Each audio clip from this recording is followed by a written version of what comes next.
उन्होंने कहा कि मंदिर को तोड़कर मस्जिद नहीं बनाई गई थी। दीन स्पीचेस के मौजूद नाजरीन, अस्सलाम वालेकुम। नाजरीन, क्या पैगाम देना चाहती है मोदी सरकार पूरी दुनिया को?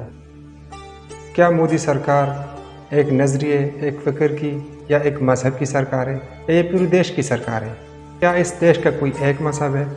नाजरीन, बाबरी मस्जिद शहीद होने के बाद 17 करोड़ आवाम भारत में अपने आप को अजनबी और एलिनेट महसूस कर रहे हैं। क्या इंसाफ ज़िंदा है या जुल्म को बरकरार रखा जा रहा है? नाजरीन, ज़हीरुद्दीन बाबर ने राम मंदिर को तोड़कर उसकी जगह पे मस्जिद बनाई थी और तकरीबन पूरी दुनिया के हिंदू यही बात मानते हैं।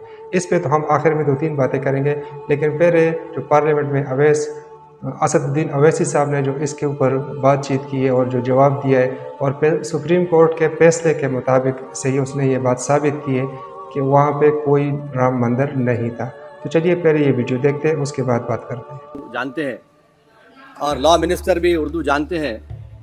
हबीब जलीब ने कहा था कि हुक्मरान हो गए कमीने लोग, खाक में मिल गए नगीने लोग, हर मुहिब वतन जलील हुआ, रात का फासला तवील हुआ, आमिरों के गीत जो गाते रहे वही नामो दाद पाते रहे, रहजनों ने रेजनी की थी, रहजनों ने रेजनी की थी, रहबरों ने भी क्या कमी की थी। सर, मैं अभी सुन रहा था हमारे शिंदे ग्रुप के शिवसेना के पार्टी लीडर अपनी तकरीर कह रहे थे।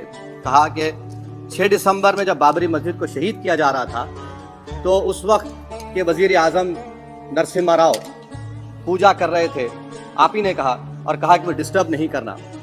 तो ये बड़ा अजीब मौका है कि बीजेपी की ताईदी पार्टी ये कह रही है कि नरसिम्हा राव ने कहा कि मुझे डिस्टर्ब मत करो, मैं पूजा कर रहा हूँ, और जिसने रथ यात्रा निकाला, इन दोनों को मोदी सरकार ने इस मुल्क का सबसे बड़ा सिविलियन अवार्ड दे दिया, सबसे बड़ा सिविल अवार्ड दे दिया।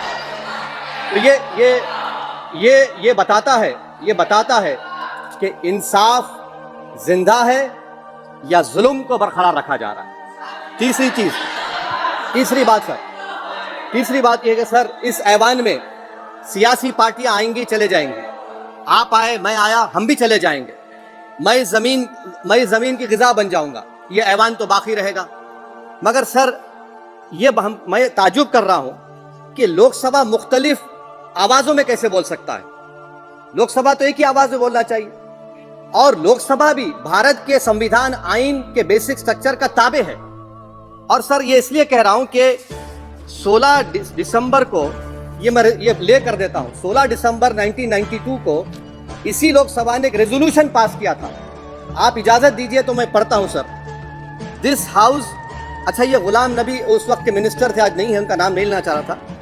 This house strongly and unequivocally condemns the desecration and demolition of the Babri Masjid at Ayodhya by and at the instigation of forces represented among others by VHP, RSS and the Bajrang Dal, which has caused communal violence in the country. Such act of vandalism was carried out not only in violation of order of Supreme Court but amounted to an attack on the secular foundations of our country. This House expresses anguish at the happenings and wishes to reiterate its resolve that it will ceaselessly endeavor to uphold the secular and democratic traditions of our country and for the maintenance of rule of law. और एक paragraph में नहीं पढ़ूंगा। मैं ताजुब कर रहा हूं कि जब इस ऐवान ने एक रेजोल्यूशन पास किया तो हुकूमत आएगी जाएगी, और हुकूमत ये मोदी हुकूमत जश्न मना रही है जो 6 दिसंबर को हुआ। तो ये एक बात है सर। चौथी बात यह है कि सर, नहीं, 6 दिसंबर के ऊपर कोई जश्न नहीं है। राम मंदिर के निर्माण की जो प्रतिष्ठा हुई है उसको संबोधन कर रहे हैं, और वो सर्वोच्च न्यायालय के द्वारा तथ्यों के आधार पर दिए गए निर्णय के कारण से हुआ है। सर्वोच्च न्यायालय का निर्णय है, तो तथ्यों के आधार पर निर्णय है। वो विषय आपने बोल दिया, ठीक है, ओके, परंतु जो मंदिर का निर्माण है वो नियमानुसार सर्वोच्च न्यायालय के निर्णय से तथ्यों को देख करके। और एक सेकंड, आप इस्लाम के बहुत जानकार हैं, विद्वान हैं वैसे भी आप कानून के। यदि किसी अन्य धर्म के स्थान पर मस्जिद बनाई जाए तो शायद उसको मान्य नहीं किया जाता। अभी ASI ने, सुप्रीम कोर्ट ने स्वीकार किया है कि वहां पर राम मंदिर था, तो इस विषय केवल यह है कि वहां पर राम मंदिर ठीक बना कि नहीं बना, वो विषय हो गया। तो कृपया इस पर यदि आप कुछ बोले तो बोले प्लीज। सर, मैं आपको गलत साबित कर दूंगा सर।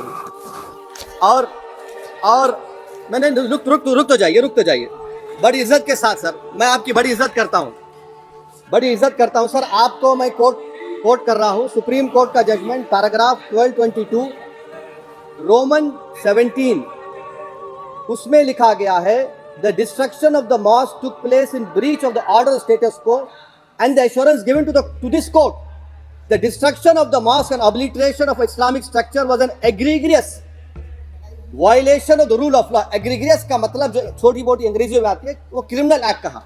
और सर आपने कहा था कि वहां पर मंदिर को तोड़कर बनाया गया। सर मैं आपके सामने ये तमाम चीजें लेकर दूंगा सुप्रीम कोर्ट के जजमेंट के पैराग्राफ्स हैं जिसमें सुप्रीम कोर्ट ने एएसआई की रिपोर्ट को नकारा। उन्होंने कहा कि मंदिर को तोड़कर मस्जिद नहीं बनाई गई थी। सुप्रीम कोर्ट ने कहा, ये सुप्रीम कोर्ट ने कहा। अब और मैं रख दूंगा, आप पढ़ लीजिए। अच्छा सर मैं अपनी तकरीर पर आ जाता हूं सर। तो मैं अपनी बात कर देता हूं सर। तो मैं ये पूछना चाह रहा हूं कि क्या मोदी सरकार एक समुदाय एक मजहब की सरकार है या पूरे देश के मजाहिब को मानने वालों की सरकार है? जिसको नहीं मानते उनकी सरकार है, हमको बता दीजिए। क्या मोदी सरकार सिर्फ एक फिक्र और नजरिया हिंदुत्व की सरकार है? क्या इस देश का, इस गवर्नमेंट ऑफ इंडिया का कोई मजहब है? इस वतन अजीज सबके मजहब को मानता है। सर मेरा मानना है कि इस देश का कोई मजहब नहीं है। क्या ये सरकार 22 जनवरी का पैगाम देकर ये बताना चाहती है कि एक मजहब को दूसरे मजहब के मानने वालों पर गलबा और कामयाबी मिली? क्या आइन इसकी इजाजत देता है? क्या ये पैगाम आप जब ऐवान से दे रहे हैं तो 17 करोड़ मुसलमानों को आप क्या पैगाम दे रहे हैं? ये मैं आप पर छोड़ता हूं। सर 49 में धोखा हुआ, 86 में धोखा हुआ, 92 में धोखा हुआ, 2019 और 22 में भी इस ऐवान के जरिए हमको धोखा दिया जा रहा है। और अफसोस के साथ कहना पड़ता है सर कि मुस्लिम अक़लियत को हमेशा ये कहा गया कि तुमको भारत के शहरी बरकरार रहने के लिए एक बहुत बड़ी कीमत तुमको चुकानी पड़ेगी, और हम पर इल्जाम लगा दिया गया। सर क्या मैं बाबर का स्पोक्स पर्सन हूँ? क्या मैं जिना का स्पोक्स पर्सन हूँ? क्या मैं औरंगजेब का स्पोक्स पर्सन हूँ? बताइए सर, आखिर मैं कहाँ तक आप मुझे लेकर जाएंगे? दूसरी बात यह है कि फिर 6 दिसंबर के बाद देश में फसाद हुआ, नौजवानों को टाडा में डाला गया जो बूढ़े होकर निकले। यकीनन आपकी सरकार नहीं थी। अच्छा बल्कि मैं तो मर्यादा पुरुषोत्तम राम की इज्जत करता हूं, मगर मैं नाथूराम गोडसे से नफरत करता हूं। मेरी नस्लें नफरत करती रहेंगी क्योंकि नाथूराम गोडसे ने उस शख्स को गोली मारी जिसके जबान से आखिरी लफ्ज निकले हे राम। सर छठी बात यह है कि 87 में मलियाना हाशिम पूरा हुआ, 83 में नल्ली हुआ, 44 में जम्मू में नस्ल कशी हुई, 2022 में हल्दीवानी में कत्ल हुआ। इतने धोखे सबसे बड़े किसको दिए गए? असदुद्दीन ओवैसी को दिए गए। मगर फिर भी मुझसे ही कहा जाता है कि वफादारी को तुम साबित करो अपनी ओवैसी। सर आज भारत के 17 करोड़ मुसलमान अपने आप को अजनबी और एलिनेट महसूस कर रहे हैं। मैं बहुत बड़ी नाइंसाफी होती है। सर ये कोई तारीखी नाइंसाफी को इंसाफ नहीं किया जा रहा है। स्पीकर बल्कि सर, अंग्रेजी में स्पीकर सर केवल एक प्रश्न का जवाब ओवैसी साहब दे दें कि बाबर को वो आक्रमणकारी मानते हैं या नहीं मानते? पुष्पमित्रा संघा को आप क्या मानते हैं? बताओ, पुष्पमित्रा संघा को आप क्या मानते हैं?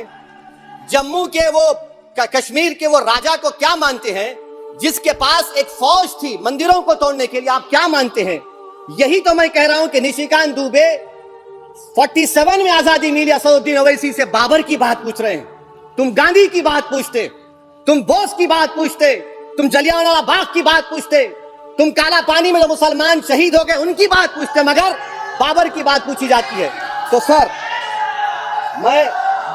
मैं आपको बता रहा था, खामखा डिस्टर्ब किए सर, मुझे मेरा वक्त ले लिए निशिकांत दुबे। सर मैं आपसे कह रहा था मोदी हुकूमत ये पैगाम दे रही है भारत के मुसलमानों को कि जान बचाना है या इंसाफ चाहते हो।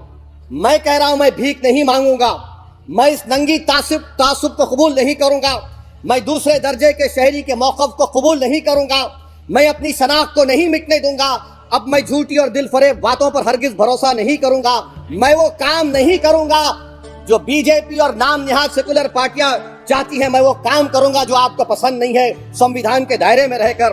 सर कंक्लूजन में मैं आपको बताना चाहता हूं कि आज इस देश को किसकी जरूरत है? इस देश को अयोध्या में, तारीख शायद नहीं पढ़ते होंगे, मौलाना अमीर अली कौन थे, पुजारी बाबा रामचरण दास कौन थे, अयोध्या के पुजारी थे।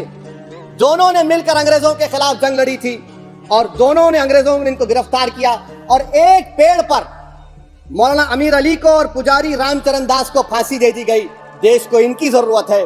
देश को शंभू प्रसाद, अचन खां, ये राजा देवी बख्श सिंह के फौज में थे, अंग्रेजों से मुकाबला किया, मुसलमान की लाश को जला दिया गया और शंभू प्रसाद को दफना दिया गया।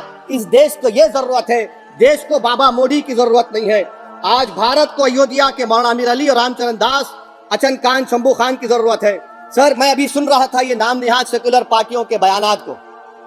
क्या होता है सर, आप, खत्म कर रहा हूं, क्या होता है सर, जब काजी साहब गवाहों को लेकर दुल्हन के पास जाते कि तुमको निकाह कबूल है, तो दुल्हन शर्मा के खामोश बैठ जाती।